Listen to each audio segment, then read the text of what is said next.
कळंब येथील दसक्रिया घाटावर विसर्जन करण्यासाठी गणेश भाविक भक्तांनी मोठ्या प्रमाणावर गर्दी केली आहे।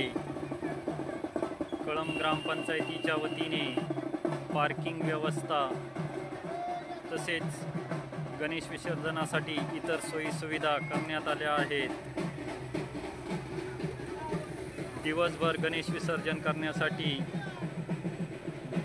भाविक भक्तांची मोठी गर्दी झाल्याची पाहावयास मिळाले।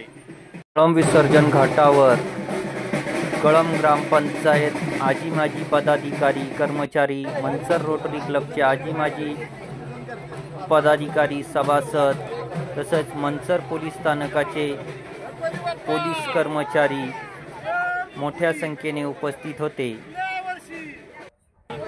यांच्या संयुक्त विद्यमाने या ठिकाणी मूर्ती संकलन करून घोड नदी पात्रात विसर्जित करण्याचे काम चोख बंदोबस्तात सुरू झाले आहे।